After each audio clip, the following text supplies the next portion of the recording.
Hello बच्चों, चलिए आज अपन टॉपिक स्टार्ट करेंगे सेट थ्योरी। ठीक है, 11th क्लास का ये फर्स्ट चैप्टर है और काफ़ी इंपॉर्टेंट चैप्टर है। ठीक है, आगे चल के इसका use permutation combination and probability, ठीक है, दोनों में इसका बहुत अच्छा यूज़ है।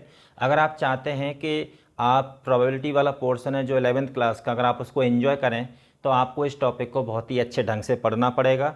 उसके लिए कुछ नहीं करना है आपको, जो हमारे लेक्चर्स होंगे, जो अपने लेक्चर्स होंगे उनको आप सिस्टमेटिकली फॉलो करेंगे। ठीक है, तो अपने लेक्चर्स में मैं क्या करूँगा, मैं हर लेवल को टच करके चलूँगा, चाहे वो एनसीईआरटी का हो या आईआईटी जेईई का हो। ठीक है, बस आपको सिस्टमेटिकली लेक्चर्स को फॉलो करना है। ठीक है, साथ ही साथ मैं आपको सजेस्ट करूँगा कि जब मैं आपके लिए कंटेंट डिलीवर कर रहा हूँ बिल्कुल सिस्टमेटिकली, तो आप क्या करेंगे, एक अच्छी क्वालिटी का नोटबुक परचेस करेंगे जिसकी पेज स्ट्रेंथ 300 प्लस होनी चाहिए। ठीक है ना, साथ ही साथ 3 पेन्स अपने पास होने चाहिए, red, black and blue. Okay, तो यहाँ पे red and black pen basically हम यूज़ करेंगे हेडिंग्स डालने के लिए। ठीक है, तो यहाँ पे कौन सी हेडिंग कौन से पेन से डालनी है वो मैं आपको साथ ही साथ जैसे मैं लिखता जाऊँगा आपको गाइड करता चलूँगा। ठीक है, तो चलो अपन टॉपिक स्टार्ट करते हैं, फिर आपको मैं बताता हूँ इसका बेसिक इंट्रोडक्शन क्या है, वो वहाँ से स्टार्ट करते हैं अपन। ओके, चलिए तो देखिए सेट की डेफिनेशन क्या होती है। ठीक है ना, तो basically set is a well defined collection of distinct objects. ठीक है ना, अब यहाँ पे देखो बच्चों, ये जो वेल डिफाइंड कलेक्शन जो फ्रेज है ना आपका, ये वेल डिफाइंड कलेक्शन, इसका मीनिंग क्या है, इसका मीनिंग अपन समझते हैं। सपोज कि मैंने क्लास में 3 स्टूडेंट्स को खड़ा किया, राम श्याम घनश्याम। ठीक है ना, मैंने तीनों से बोला कि चलिए फर्स्ट 5 नेचुरल नंबर्स क्या हैं, तो तीनों का रिस्पॉन्स सेम आया, 1 2 3 4 5, 1 2 3 4 5, 1 2 3 4 5। ठीक है ना, जो एक्चुअल है वही तो बताएंगे ना वो, तो उन्होंने तीनों का रिस्पॉन्स सेम रहा, तो फर्स्ट 5 नेचुरल नंबर्स पे। वहीं पे मैंने तीनों बच्चों से पूछा कि चलिए इंडिया के 11 बेस्ट क्रिकेट प्लेयर्स के नाम लिख के दीजिए आप लोग। ठीक है ना, तो उन्होंने तीनों बच्चों ने इंडिया के जो बेस्ट क्रिकेट प्लेयर्स हैं तीनों के नाम लिख के दिए। ठीक है, तो क्या हुआ, उसमें उनकी जो लिस्ट थी ना, वो तीनों की लिस्ट यहाँ पे वेरी कर रही है। उसके अकॉर्डिंग जो बेस्ट क्रिकेट प्लेयर्स हैं वो कुछ अलग हो गए, उसके उसके राम के अकॉर्डिंग कुछ अलग, श्याम के अकॉर्डिंग कुछ अलग एंड घनश्याम के अकॉर्डिंग कुछ अलग। ठीक है ना, तो यहाँ पे तीनों की लिस्ट जो है वेरी कर रही है, तो ऐसा क्यों हुआ।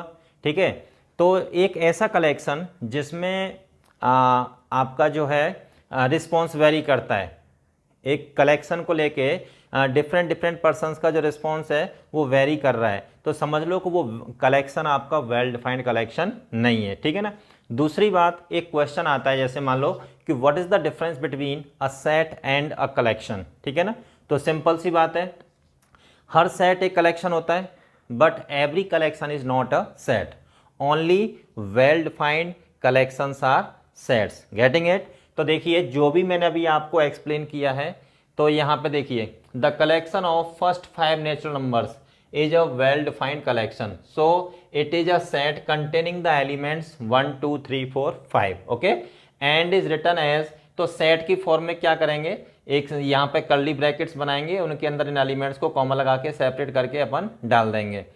फिर सेकंड पॉइंट, फॉर एग्जांपल। ठीक है, इसको अपन शॉर्ट में बोलते हैं एग्जाम्पली ग्रेसिया, लेकिन इंग्लिश में अपन इसको बोलते हैं for example. Okay, second point, the collection of 11 best cricket players of India is not a well defined collection because the phrase, यहाँ पे जो फ्रेज है ना best cricket players is not well defined. ठीक है ना, that's why it is not a set. Getting it, फिर उसके बाद में क्वेश्चन मैंने आपको बोला ही था कि क्वेश्चन क्या है, what is the difference between a set and a collection.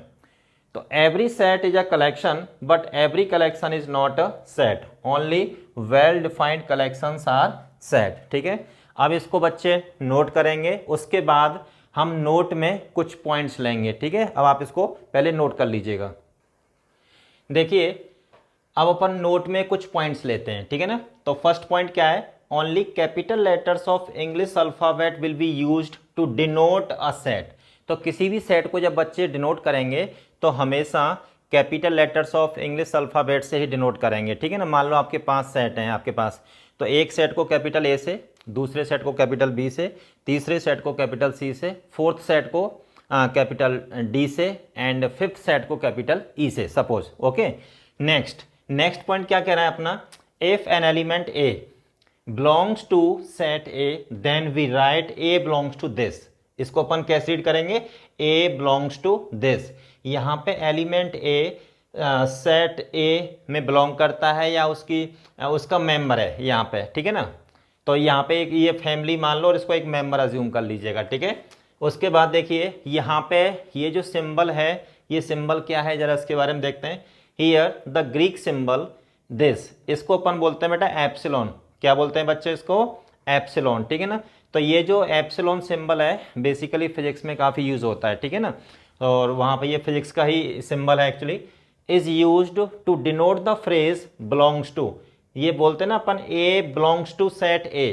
तो यहाँ पे ये जो बिलोंग्स टू, ये जो सिंबल है इस फ्रेज को डिनोट करता है, बिलोंग्स टू, ठीक है ना। फिर उसके बाद में पॉइंट थर्ड पे आइए, if an element a does not belongs to set A, अगर ये एलिमेंट, ये वाला जो एलिमेंट है ए, अगर सेट ए में बिलोंग नहीं करता है तो इसको अपन रखेंगे then we write a does not belongs to, मतलब वही सिंबल लेंगे अपन इसको कट कर देंगे, ठीक है ना। तो ये रिप्रेजेंट करेगा डज नॉट बिलोंग्स टू को, ठीक है। तो देखिए मैंने यहाँ पे लिख दिया इसको, here the symbol this is used to denote the phrase does not belongs to, getting it. Okay, now the next for example, ठीक है। अच्छा, लास्ट जैसे अभी हमने एक क्वेश्चन जो डेफिनेशन लिखी थी वहाँ पे हमने फॉर एग्जाम्पल लिखा था, तो जहाँ पर भी बच्चों को फॉर एग्जाम्पल लिखना है उसमें हमेशा ब्लैक पेन यूज़ करेंगे। कौन सा पेन यूज़ करेंगे बच्चे, ब्लैक पेन। और जो क्वेश्चन था what is the difference between a set and a collection, ठीक है ना, उस क्वेश्चन को आप नोट करेंगे ब्लैक पेन से, ठीक है। क्वेश्चन हमेशा ब्लैक पेन से और उसका आंसर हमेशा ब्लू पेन से, गेटिंग इट। चलिए अब यहाँ पे थर्ड पॉइंट ये हो गया हमारा, जैसे for example let set A equals to 1 2 3 4 5। Okay, here we can say that, तो देखिए जो एलिमेंट 2 है, यहाँ पे जो एलिमेंट है आपका 2, ये सेट ए में बिलोंग कर रहा है, ठीक है, मतलब ये इसका मेंबर है, ठीक है। लेकिन इसके पास 6 नहीं है ना, 6 is not the member of this set. Okay, so then we write 6 does not belongs to set A. अच्छा, यहाँ पे बच्चे क्या करेंगे, जैसे नोट में आपको कभी भी मेंशन कराऊँ ना कि चलिए नोट में कुछ पॉइंट्स लिखते हैं, तो हमेशा नोट को रेड पेन से लिखेंगे। कौन सा पेन यूज़ करेंगे बच्चे, रेड पेन। ओके, तो रेड पेन से इसको लिखेंगे और रेड पेन से ही इन पॉइंट्स को मार्क करेंगे। अच्छा, दूसरी बात यह है कि इसके नीचे जो हमने इस सिंबल को थोड़ा एम्फसाइज किया है, तो यहाँ पे स्क्वायर ब्रैकेट लगाएंगे, इसको ब्लैक पेन से लिखेंगे, ठीक है ना। स्क्वायर ब्रैकेट के अंदर जो कंटेंट है इसको ब्लैक पेन से, और बाकी ये जो पॉइंट्स के अंदर जो कंटेंट है ये सभी ब्लू पेन से लिखेंगे आप लोग, ठीक है ना। फिर यहाँ पे इस स्क्वायर ब्रैकेट के अंदर हमने किसी चीज़ को एम्फसाइज किया है यहाँ पे कि डज नॉट बिलोंग्स टू को रिप्रेजेंट करता है ये सिंबल, ठीक है ना। तो इसको भी आप स्क्वायर ब्रैकेट लगाइएगा और इसके अंदर ब्लैक पेन से लिखेंगे, जिससे कि आपको क्लियर नजर आए कि यहाँ पे अपने कुछ काम की चीज़ लिखी हुई है। ओके, जैसे फॉर एग्जाम्पल ब्लैक पेन से लिखेंगे यहाँ पे और इसके अंदर इस कंटेंट को ब्लू पेन से लिखेंगे, ठीक है। अब आप इसको नोट कर लीजिएगा, फिर इसके बाद अपन एक क्वेश्चन लेते हैं। तो देखिए क्वेश्चन क्या है बच्चों, हमारा क्वेश्चन ये है which of the following are sets justify your answer, ठीक है।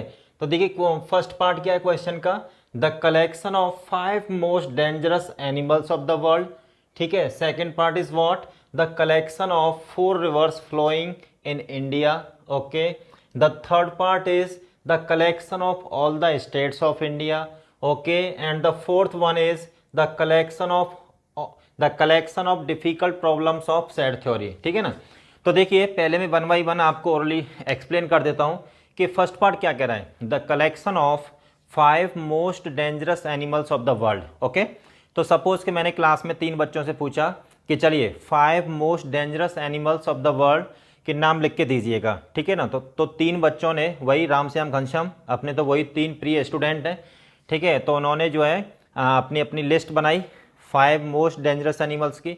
तो पता चला कि उनकी जो लिस्ट है ना वो वेरी कर रही है, मतलब जो एनिमल्स के नाम हैं वो वेरी कर रहे हैं लिस्ट में। इसका मतलब क्या हुआ कि ये जो कलेक्शन होगा वो हमारा वेल डिफाइंड कलेक्शन नहीं होगा, ठीक है, क्योंकि ये पर्सन टू पर्सन वेरी कर रहा है। Okay, now the second one is collection of 4 rivers flowing in India. ठीक है, तो मैंने उन बच्चों से बोला कि चलिए कल 4 rivers of flowing in India, तो जो भारत में बहने वाली 4 नदियाँ, ठीक है ना, उनके नाम लिख के दीजिए। तो बच्चों ने उनके नाम की लिस्ट बना ली यहाँ पे। तो मैंने देखा कि उनकी जो लिस्ट है ना वो वेरी कर रही है, ठीक है ना। 4 रिवर्स फ्लोइंग ऑफ इंडिया के जो नेम्स की जो लिस्ट है वो वेरी कर रही है। इसका मतलब क्या हुआ कि ये जो कलेक्शन है हमारा वेल डिफाइंड कलेक्शन नहीं है। तो जब भी जैसे मान लो किसी कलेक्शन को लेके पर्सन टू पर्सन जो रिस्पॉन्स आ रहा है, अगर वो डिफरेंट रिस्पॉन्स आ रहा है तो समझ लीजिएगा जो कलेक्शन है वो हमारा वेल डिफाइंड कलेक्शन नहीं है, ठीक है ना। फिर थर्ड, अच्छा इसमें अगर हम किसी से ये बोलते हैं कि collection of all the rivers flowing in India, मान लो अगर हमारा क्वेश्चन ऐसा होता है कि collection of all the rivers flowing in India, okay, तो ऑल द रिवर्स की जब हम बात करेंगे तो वो तो फिक्स नंबर है, इंडिया में जितनी भी रिवर्स हैं वो फिक्स हैं, ठीक है। अगर बच्चों से 3 बच्चों से बोला जाए कि चलिए write the names of all the rivers which are flowing in India, okay, तो वहाँ पे सभी बच्चों का रिस्पॉन्स सेम आएगा, क्योंकि उसमें ना तो हम कम कर सकते हैं ना ही कुछ ज़्यादा कर सकते हैं। लेकिन 4 रिवर्स में वेरिएशन आ जाएगा, किसी ने कोई 4 रिवर्स के नाम लिख दिए, उसने कुछ और 4 रिवर्स के नाम लिख दिए, और तीसरे बच्चे ने किसी और 4 रिवर्स के नाम लिख दिए, ठीक है ना। तो वहाँ पे क्या आ रहा है कि रिवर्स के नाम की जो लिस्ट है ना उसमें वेरिएशन आ रहा है, ठीक है। लेकिन collection of all the rivers की बात करेंगे तो वहाँ पे वेरिएशन नहीं आएगा। तो वो जो collection of all the rivers flowing in India जो होगा वो एक वेल डिफाइंड कलेक्शन होगा, ठीक है। तो वो एक सेट को रिप्रेजेंट करेगा, ओके। फिर हम third part, collection of all the states of India. तो आपको ये पता ही है, अगर हम बच्चों से बोलें, 3 बच्चे हमने खड़े किए कि चलिए इंडिया में जितने भी स्टेट्स हैं सबके नाम लिख के दीजिएगा, ठीक है ना। तो वहाँ पे क्या होगा कि सबको पता है 28 स्टेट्स हैं टोटल। आज की डेट में जो टोटल स्टेट्स हैं इंडिया में कितने हैं, 28, है ना। तो सबका रिस्पॉन्स सेम आ रहा है उसमें। तो इसका मतलब क्या हुआ कि ये जो कलेक्शन है वो एक वेल डिफाइंड कलेक्शन है, तो ये एक सेट को रिप्रेजेंट करेगा। Getting it. फिर last one is the collection of difficult problems of set theory. मान लो हमने क्लास में सभी बच्चों से पूछा कि चलिए आपके अकॉर्डिंग जो डिफिकल्ट प्रॉब्लम्स हैं उनके बताइए कौन कौन से प्रॉब्लम है, ठीक है ना। तो वहाँ पर भी बच्चों का रिस्पॉन्स सेम डिफरेंट आ रहा है, वेरी कर रहा है रिस्पॉन्स। किसी के अकॉर्डिंग कोई डिफरेंट प्रॉब्लम है और किसी के अकॉर्डिंग कोई डिफरेंट प्रॉब्लम है, ठीक है ना। जो बच्चा वीक है उसके अकॉर्डिंग तो सारे डिफिकल्ट हैं, ठीक है ना, 1-2 क्वेश्चन को छोड़ के। तो उसमें क्या हो रहा है कि सारे बच्चों का जो रिस्पॉन्स आ रहा है डिफिकल्ट प्रॉब्लम्स को लेके वो डिफरेंट आ रहा है। तो इसका मतलब collection of all the difficult problems of set theory is not a well defined collection. Getting it. And so it will not present a set. Clear. तो देखिए, तो जो भी मैंने अभी आपको जो ओरली बोला है उसको आप जो है नोट कर लीजिएगा, ठीक है ना। उसके बाद तो यहाँ पे first point, the collection of 5 most dangerous animals of the world is not a well defined collection because it may vary from person to person, so it is not a set. Next, the collection of 4 rivers flowing in India is not a well defined collection because it may vary from person to person, so it is not a set. ठीक है। The third one is the collection of all the states of India is a well defined collection because it is same for every person, so it is not a, so it is a set, sorry, है ना। The collection of difficult problems of set theory is not a well defined collection because it may vary from person to person, so it is not a set। ठीक है। अब आप इनको note कर लीजिएगा, उसके बाद अपन नेक्स्ट टॉपिक लेंगे cardinal number of a set. ठीक है, अब आप इसको नोट कर लीजिएगा। तो देखिए नेक्स्ट टॉपिक है अपना cardinal number of a set, ठीक है ना। ये सब क्या होता है, कार्डिनल नंबर बेसिकली क्या करता है, number of distinct elements of a set को रिप्रेजेंट करता है, ठीक है ना। किसी सेट में टोटल कितने डिस्टिंक्ट एलिमेंट्स हैं, ठीक है ना। तो number of distinct elements of a set call its cardinal number, ठीक है ना। जैसे मैंने यहाँ पे देखिएगा, the number of distinct elements of set A is called its cardinal number and is denoted by n of A. Okay, तो n A क्या हो गया बच्चों यहाँ पे, cardinal number of a set, ठीक है ना, ऑफ सेट ए, और number of distinct elements of set A. Getting it. Now जैसे फॉर एग्जांपल, तो देखिए यहाँ पे जो आप ब्लैक पेन से हेडिंग डालेंगे कैपिटल लेटर्स में, ठीक है ना, इस तरीके से हेडिंग डालेंगे आप लोग। फिर जो कंटेंट है अपना ब्लू पेन से रखेंगे, ठीक है ना। यहाँ पे जो OR हमने लिखा है और इसको आप ब्लैक पेन से मार्क करिएगा, ठीक है, ब्लैक पेन से लिखेंगे इसको। फॉर एग्जाम्पल ब्लैक पेन से, कंटेंट पूरा ब्लू पेन से। तो let A equals to A B B C D E F, ठीक है। जैसे सपोज कि हमारे पास ये सेट है, गेटिंग इट। तो इसमें अब इसका हमें कार्डिनल नंबर बताना है। तो कार्डिनल नंबर क्या होता है? Number of distinct elements, getting it. तो यहाँ पे देखिए A कितनी बार रिपीट हो रहा है? 2 बार, B 2 बार, C D E F, ठीक है ना। तो ये 1 टाइम काउंट हो रहे हैं यहाँ पे। तो यहाँ पे सेट A का जो कार्डिनल नंबर होगा बच्चों वो कितना होगा? 1 2 3 4 5 6, तो ये 6 हो जाएगा। क्लियर? नोट में फर्स्ट पॉइंट लिखेंगे यहाँ पे। देखिए, तो किसी सेट में अगर कोई एलिमेंट्स रिपीट हो रहा है, ठीक है ना, तो repetition of elements in a set is immaterial, मतलब सारहीन, उसका कोई मतलब नहीं है, ठीक है ना, उसको सिर्फ एक ही बार काउंट किया जाएगा। तो ये फर्स्ट पॉइंट यही कह रहा है यहाँ पे, repetition of elements in a set is immaterial. जैसे for example set A equals to ये ले लिया हमने, तो यहाँ पे देखिए A 2 बार रिपीट हो रहा है, B 2 बार रिपीट हो रहा है, और ये C D E F सिर्फ एक बार एलिमेंट्स काउंट किए गए, ठीक है ना। तो क्या करेंगे यहाँ पे बच्चों, तो एलिमेंट 2 बार रिपीट हो या 3 बार या जितनी भी बार रिपीट हो, उसको सिर्फ 1 टाइम काउंट किया जाएगा। तो यहाँ पे देखिए A B C D E F। तो बेसिकली ये जो सेट लिखा हुआ है ना, ये इस फॉर्म में, तो ये इसी के इक्वल है, ठीक है ना। ये ऐसे लिखो या ऐसे लिखो, बात बराबर है। तो किसी भी सेट में अपन एलिमेंट्स को रिपीट नहीं करते हैं, ठीक है ना, क्योंकि इसका कोई मतलब नहीं बनता है। नेक्स्ट सेकंड पॉइंट है, अच्छा दूसरी बात ये है, अगर किसी सेट में अपन एलिमेंट्स का ऑर्डर चेंज कर दें, तो ऑर्डर चेंज करने से हमारा सेट चेंज नहीं होता है, गेटिंग इट। तो जैसे मैंने एक सेट कंसिडर किया है, set of vowels of English alphabet, okay, AEIOU। तो यहाँ पे मैं देख रहा हूँ ये ऑर्डर में, इस ऑर्डर में लिखे हुए हैं। अगर मैंने यहाँ पे मान लो ऑर्डर चेंज कर दिया, UIOAE, इस तरीके से ऑर्डर चेंज किया, तो सेट में हमारे में कोई चेंज नहीं आएगा, ठीक है ना। तो order of elements in a set do not alter the set, getting it. चलिए फिर जैसे एक क्वेश्चन है, लेट A इक्वल्स टू 1 2 3 4 5, ये सेट है हमारे पास कोई, ठीक है। अब क्या कह रहा है next, insert the appropriate symbol, ठीक है ना, इन द ब्लैंक स्पेस, ठीक है। तो ब्लैंक स्पेस जो भी हैं अपने, इन द ब्लैंक स्पेसेस, ठीक है। तो यहाँ पे ये अपने पास कुछ ब्लैंक स्पेस हैं, ये अपन क्या करेंगे, इनमें एक अप्रोप्रिएट सिंबल डालेंगे कि बिलोंग्स का सिंबल आएगा या डज नॉट बिलोंग्स का, ठीक है। तो देखिए फर्स्ट वन, तो यहाँ पे आएगा आपका 5, यहाँ पे देखिए क्या 5 इस सेट A का एलिमेंट है, ठीक है, ऑब्वियसली है यहाँ पे। तो क्या आ जाएगा, 5 belongs to A, getting it.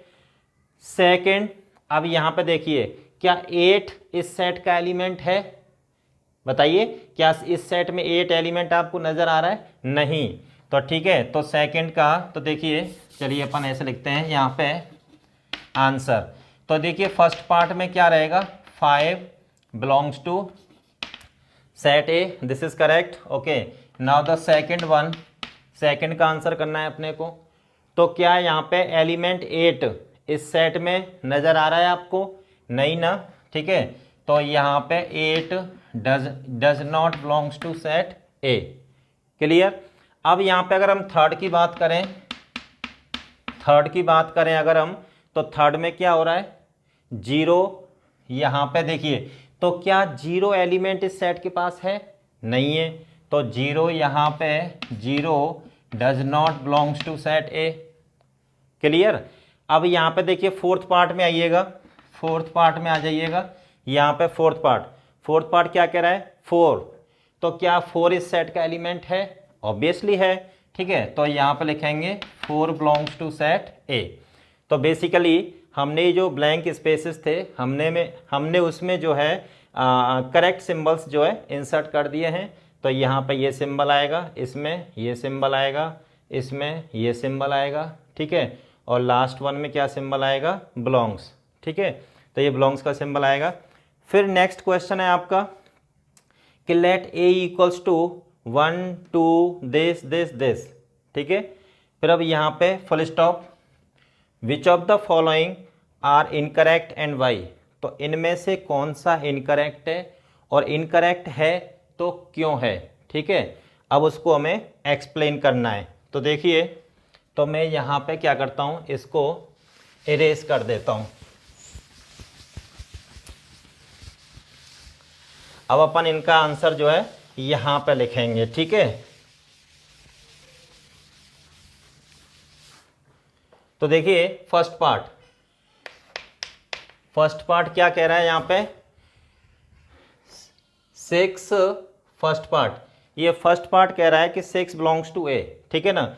तो क्या 6 सेट ए के पास एलिमेंट है, बताइए। तो यहाँ पे 6 सेट ए के पास एलिमेंट नहीं है, तो यहाँ पे इनकरेक्ट, यहाँ पे लिखेंगे बच्चे incorrect because 6 is not the element of set A. Clear. चलिए now the second one, second में क्या होगा, ये कह रहा है कि this element belongs to this. तो क्या सेट ए के पास इस टाइप का कहीं कोई एलिमेंट नजर आ रहा है आपको, बिल्कुल भी नहीं आ रहा है, ठीक है ना। Incorrect because this is not the element of set A. तो ये सेट ए का एलिमेंट नहीं है, ठीक है। फिर उसके बाद में थर्ड पार्ट, तो थर्ड पार्ट क्या कह रहा है आपका, थर्ड पार्ट कह रहा है कि this belongs to set A. तो ये बताइए क्या सेट ए के पास इस टाइप का कोई एलिमेंट है, क्या आपको दिखाई दे रहा है कहीं, बिल्कुल भी नहीं दिखाई दे रहा है, ठीक है ना। तो ये भी आपका इनकरेक्ट हो जाएगा, ठीक है, because this is not the element of set A. Clear. फिर उसके बाद में फोर्थ पार्ट क्या कह रहा है कि 3,4, ये अपने आप में ये कह रहा है कि ये एलिमेंट, इस टाइप का एलिमेंट सेट ए के पास है। तो कहाँ है बताइए, दिख रहा है आपको, बिल्कुल दिख रहा है ऑब्वियसली। तो सेट ए के पास इस टाइप का एलिमेंट ये रहा, ठीक है ना। तो ये एलिमेंट सेट ए में बिलोंग करता है, गेटिंग इट। तो देखिए, तो यहाँ पे ये क्या हो जाएगा, करेक्ट। यहाँ पे लिखेंगे बच्चे करेक्ट बिकॉज दिस 3,4, ठीक है, because this is the element of set A. Clear. फिर उसके बाद में फिफ्थ पार्ट क्या कह रहा है आपका, फिफ्थ पार्ट कह रहा है कि 1,2, दिस, ये अपने आप में एक सेट है और इस टाइप का जो सेट है वो सेट ए में बिलोंग करता है। तो ज़रा देख लेते हैं, तो क्या ये पूरा एलिमेंट ये अपने आप में एक एलिमेंट का काम करेगा सेट ए के लिए, क्योंकि यहाँ पे बिलोंग्स का साइन है, ठीक है ना। तो क्या ये इस टाइप का एलिमेंट सेट ए के पास है, बताइए, पूरा एज ए होल इस टाइप का एलिमेंट सेट ए के पास कहीं नज़र आ रहा है आपको, नहीं, ठीक है। इसका मतलब ये क्या हो जाएगा, इनकरेक्ट। तो यहाँ पे लिखेंगे incorrect because 1, 2 this is not the element of set ए, ठीक है। तो अब आप इसको जो है नोट कर लीजिएगा। तो यहाँ पे जो भी था मैंने यहाँ पे इसके जो आंसर्स को यहाँ पे कंप्लीट कर दिया है। ज़्यादातर ये बोर्ड छाप क्वेश्चन है, ठीक है ना। जो आपका एनसीईआरटी का जो होम टेस्ट होते हैं उनमें इस टाइप के क्वेश्चंस जो है, स्कूल के जो बोर्ड एग्ज़ाम्स होते हैं ना उनमें ये सब पूछा जाता है। तो प्लीज़ आप इसको नोट कर लीजिएगा। देखिए अब हम बात करेंगे नंबर सिस्टम की। तो देखिए इस नंबर सिस्टम में आपको जो मैं बताने जा रहा हूँ बेसिकली हर चीज़ आपको आती है, ठीक है ना। लेकिन मैंने आपसे क्या बोला कि हम छोटी से छोटी चीज़ को कंसिडर करके चलेंगे, ठीक है ना। हम कोई भी चीज़ स्किप नहीं करेंगे, ठीक है। तो हम हर चीज़ को सिस्टमेटिकली लेके चलेंगे अपने लेक्चर्स में। तो नंबर सिस्टम में सबसे पहले हम बात करेंगे इंटीजर्स की। किसकी बात करेंगे, इंटीजर्स की, ठीक है ना।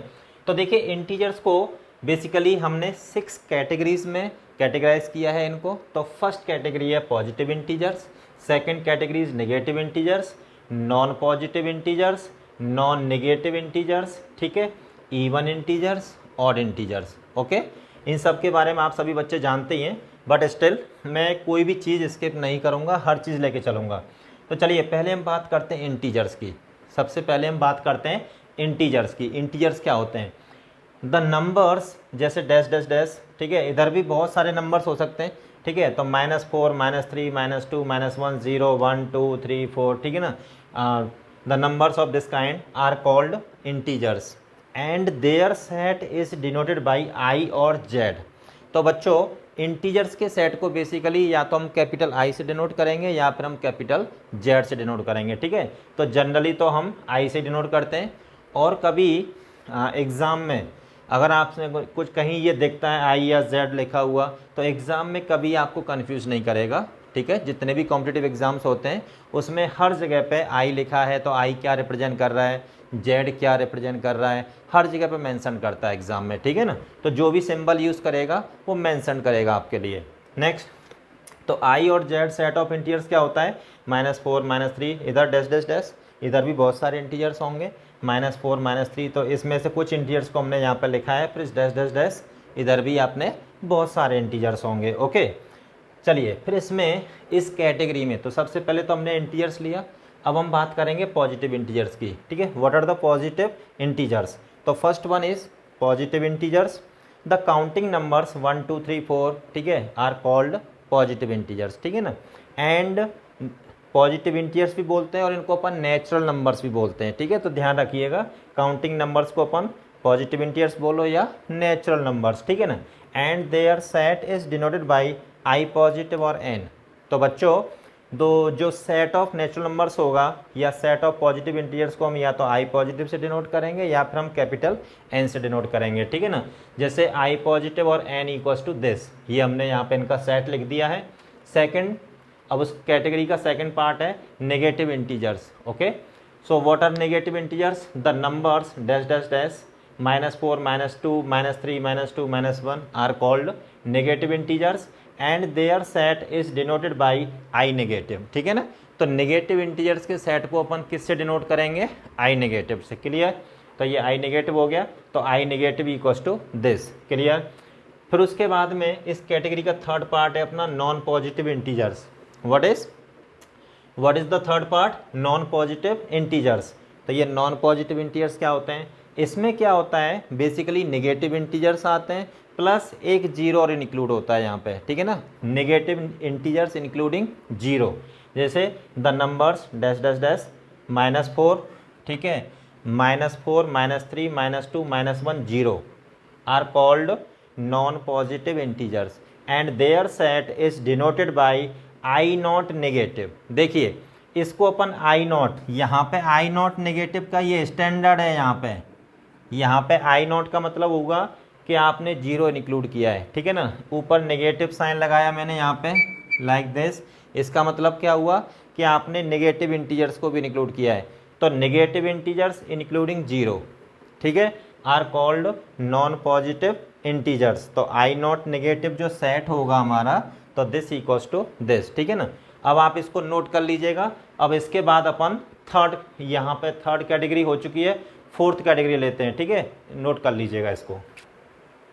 तो देखिए अब हम बात करेंगे, नेक्स्ट फोर्थ पॉइंट है अपना नॉन नेगेटिव इंटीजर्स, ठीक है ना। उस कैटेगरी का अपने फोर्थ पॉइंट लेते हैं अपन, नॉन नेगेटिव इंटीजर्स। देखते हैं ये क्या होते हैं। The numbers 0, 1, 2, 3, 4 up to this, ठीक है ना। तो आप देख रहे हैं इसमें यहाँ पे नेचुरल नंबर्स इंक्लूडिंग जीरो, ठीक है, are called non negative integers, ठीक है, और होल नंबर्स। तो ध्यान रखना जो नॉन नेगेटिव इंटीजर्स होते हैं अपन उनको क्या बोलते हैं? होल नंबर्स, ठीक है। तो and their set is denoted by I not positive. जैसे वहाँ पे क्या था ना, non positive integers, non positive integers में क्या था, सारे नेगेटिव इंटीजर्स थे इंक्लूडिंग जीरो, है ना। और यहाँ पे क्या हुआ कि यहाँ पे सारे पॉजिटिव इंटीजर्स हैं इंक्लूडिंग जीरो, इसलिए अपन क्या करेंगे, आई नॉट पॉजिटिव। इसको कैसे रीड करेंगे? आई नॉट पॉजिटिव, ठीक है। तो यहाँ पे आई नॉट का मतलब जीरो इंक्लूड कर लिया, प्लस आपने पॉजिटिव इंटीजर्स को इंक्लूड किया है, ठीक है ना। तो यहाँ पे दिस इक्वल्स और होल नंबर्स जब भी यहाँ पे जैसे वर्ड यूज करेंगे ना होल नंबर्स, तो होल नंबर्स को अपन डिनोट करेंगे कैपिटल W से। तो दूसरी बात ये है कि आई नॉट पॉजिटिव और W both are the same things, ठीक है। तो देखिए आई नॉट पॉजिटिव और W इक्वल्स टू दिस, तो या तो set of non negative integers बोल दीजिए आप इनको, या फिर होल नंबर्स बोलिएगा, ठीक है ना। एग्जाम में भी क्या करेगा, अगर वर्ड ये जो लेटर W यूज करेगा तब भी मेंशन करेगा आपके लिए, अगर ये यूज करेगा तब भी आपके लिए मेंशन करेगा, ठीक है ना। कॉम्पिटिटिव एग्जाम्स में कभी भी आपको कंफ्यूज नहीं करेगा, ठीक है, किसी भी सिंबल को लेके हर चीज को मेंशन करता है एग्जाम में। नेक्स्ट फिफ्थ कैटेगरी जैसे द नंबर्स, नेक्स्ट है आपका इवन, यहाँ पे देखिएगा इसको आप ऐसे लिख लीजिएगा यहाँ पे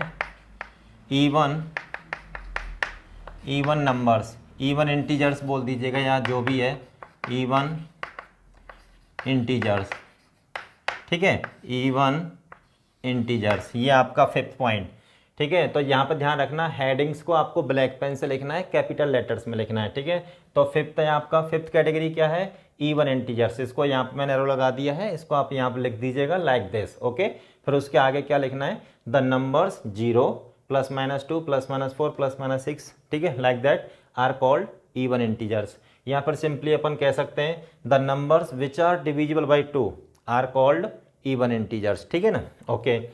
इसमें कुछ पॉइंट्स हैं, तो नोट आप रेड पेन से लिखेंगे, और ये पॉइंट भी, ये फर्स्ट और ये सेकंड पॉइंट दोनों यहाँ पर रेड पेन से लिखेंगे इसको, और जो कंटेंट है अपना वो ब्लू पेन से लिखेंगे, ठीक है।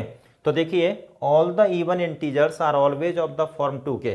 तो बच्चों जितने भी इवन इंटीजर्स होते हैं वो हमारे किस फॉर्म के होते हैं, 2 के फॉर्म के, ठीक है ना। और के क्या है यहाँ पे, इंटीजर। अगर के की वैल्यू 0 डालोगे तो 0 मिल जाएगा, के की वैल्यू +-1 डालोगे तो +-2 मिल जाएगा, +-2 डालेंगे तो +-4, और +-3 पुट करेंगे तो +-6, ठीक है ना। तो ओवरऑल आपको सारे इवन इंटीजर्स मिल जाएंगे इसमें। तो कहने का मतलब यह है कि जितने भी इवन इंटीजर्स होते हैं वो हमेशा 2 के टाइप के होते हैं, क्लियर। दूसरी बात, 0 जो क्वांटिटी होती है हमारी, आपने देखा 0 नॉन पॉजिटिव इंटीजर्स में भी इंक्लूड हुआ, 0 नॉन नेगेटिव इंटीजर्स में भी इंक्लूड हुआ, ठीक है। तो 0 जो होता है एक साइनलेस क्वांटिटी होती है, ठीक है ना। 0 के सामने आपने कभी प्लस या माइनस लिखा हुआ नहीं देखा होगा आपने। अगर कोई पॉजिटिव इंटीजर है जैसे 4 है तो उसके सामने +4 लिख दो, नो प्रॉब्लम, ठीक है ना। लेकिन 0 के सामने कभी प्लस या माइनस नहीं देखा होगा आपने, that's why 0 is called what, signless quantity. 0 हमेशा साइनलेस क्वांटिटी होती है, लेकिन 0 को कैसा नंबर कंसीडर किया गया है, इवन नंबर, गेटिंग इट। तो ये आपके लिए एक इंपॉर्टेंट पॉइंट है आपका कि 0 is a signless quantity but it is considered as an even number, getting it. दूसरा, अब हमारा जो लास्ट कैटेगरी है वो है ऑड इंटीजर्स। ऑड इंटीजर्स हमारे किस टाइप के होते हैं, +-1 +-3 +-5 and so on are called odd integers. या आप सिंपली अपन ऐसा भी बोल सकते हैं कि जो इंटीजर्स अगर 2 से डिविजिबल नहीं हैं तो उनको अपन क्या बोलेंगे, ऑड इंटीजर्स, क्लियर। इसमें नोट लिखेंगे, नोट को बच्चे हमेशा रेड पेन से लिखेंगे, ठीक है। तो नोट के सामने क्या लिखा हुआ है, all the odd integers are always of the form 2k +-1, k belongs to integer. तो जो भी ऑड इंटीजर्स होते हैं या तो आपको 2k +1 का फॉर्म ले लीजिएगा उनके लिए, या फिर 2k -1 फॉर्म कंसिडर कर लीजिएगा, ठीक है। दोनों ही फॉर्म्स जो है सारे इंटीजर्स को देती हैं, सारे ऑड इंटीजर्स को, क्लियर। फिर उसके बाद कुछ पॉइंट्स नोट करेंगे आप लोग, जैसे यहाँ पे स्टार मार्क करके इसको रेड पेन से स्टार करेंगे, यहाँ भी रेड पेन से स्टार मार्क बनाएंगे, यहाँ भी रेड पेन से, और कंटेंट हमारा रहेगा ब्लू पेन से। तो यहाँ पे क्या लिखेंगे बच्चे कि अगर किसी इवन इंटीजर में अगर हम कोई इवन इंटीजर ऐड करें या सब्ट्रैक्ट करें तो जो रिजल्ट निकल के आएगा वो क्या आएगा, इवन इंटीजर, ठीक है। ऐसे ही किसी ऑड इंटीजर में हम कोई ऑड इंटीजर ऐड करें या सब्ट्रैक्ट करें तो जो आउटपुट आएगा वो हमारा कैसा आएगा, इवन इंटीजर, ठीक है। और यहाँ पे अगर किसी इवन इंटीजर में हम कोई ऑड इंटीजर ऐड करते हैं या सब्ट्रैक्ट करते हैं तो जो आउटपुट आएगा वो क्या निकल के आएगा, ऑड इंटीजर, ठीक है ना। तो आप अब जो है आप सभी बच्चे इसको नोट कर लीजिएगा, ठीक है। आगे फिर हम बात करेंगे पॉजिटिव इंटीजर्स को भी फर्दर कैटेगराइज करेंगे, ठीक है। तो आप इसको नोट कर लीजिएगा। चलिए तो देखिए यहाँ पे नेचुरल नंबर्स, जैसे इंटीजर्स को हमने कैटेगराइज किया था, ठीक है ना, नेचुरल नंबर्स, ठीक है, और मतलब पॉजिटिव इंटीजर्स, नेगेटिव इंटीजर्स, उसकी टोटल 6 कैटेगरी थी, तो उसमें एक कैटेगरी थी हमारी नेचुरल नंबर्स, ठीक है ना। अब देखिए नेचुरल नंबर्स को हम फर्दर कैटेगराइज करेंगे किसमें, प्राइम नंबर्स, को prime numbers, twin prime numbers, composite numbers and perfect numbers. Okay, तो देखिए यहाँ पे प्राइम नंबर्स क्या होती हैं बच्चों, ये सब आप लोग जानते ही हैं, ठीक है ना। तो natural numbers except one which are divisible by one and itself only are called prime numbers, ठीक है ना। तो वो नेचुरल नंबर्स जो वन एंड इटसेल्फ से डिविजिबल हो, ठीक है, are called prime numbers. Okay, for example 2 3 5 this, ठीक है, आर प्राइम नंबर्स। नोट में 2 is the only one prime and rest prime numbers are odd. Okay, now the next is coprime numbers. 2 natural numbers are said to be coprime, और को prime को अपन relatively prime भी बोलते हैं, ठीक है। अगर कहीं पर आपको रिलेटिवली प्राइम वर्ड आता है तो कंफ्यूज नहीं होना है आपको। तो रिलेटिवली प्राइम और coprime both are the same things, ठीक है ना। इफ देयर जीसीडी इज 1, तो 2 natural numbers are said to be coprime if their GCD is 1, ठीक है ना। जीसीडी का मतलब होता है greatest common divisor. Okay, for example first consider 2 numbers 4 and 9। तो देखिए 4 के जो पॉजिटिव डिवाइजर्स हैं, ठीक है ना, 4 के जो पॉजिटिव डिवाइजर्स हैं वो क्या है, 1 2 4, और यहाँ पे 9 के जो पॉजिटिव डिवाइजर्स हैं वो क्या है, 1 3 9। तो इनमें जो ग्रेटेस्ट कॉमन डिवाइजर है तो वो कितना है आपका 1। तो यहाँ पे ये दोनों नंबर्स कैसे हो जाएंगे आपके, ही clearly GCD of 4 and 9 is 1, so 4 and 9 are coprime numbers. Getting it. Second point, consider the numbers 6 and 15। तो 6 के पॉजिटिव डिवाइजर्स क्या है बच्चों, 1 2 3 6। ओके, एंड 15 के जो पॉजिटिव डिवाइजर्स होंगे वो 1 3 5 15। तो देखिए दोनों में जो ग्रेटेस्ट कॉमन डिवाइजर आ रहा है वो कितना आ रहा है, 3 आ रहा है ना। और को प्राइम होने के लिए जो ग्रेटेस्ट कॉमन डिवाइजर होना चाहिए वो क्या होना चाहिए, 1 होना चाहिए, ठीक है। लेकिन यहाँ पे 3 आ रहा है, इसका मतलब ये here GCD of 6 and 15 is 3, so 6 and 15 are not coprime numbers, ठीक है ना। तो आज के लेक्चर में इतना ही, बाकी अपन जो है नेक्स्ट लेक्चर में कंटिन्यू करेंगे।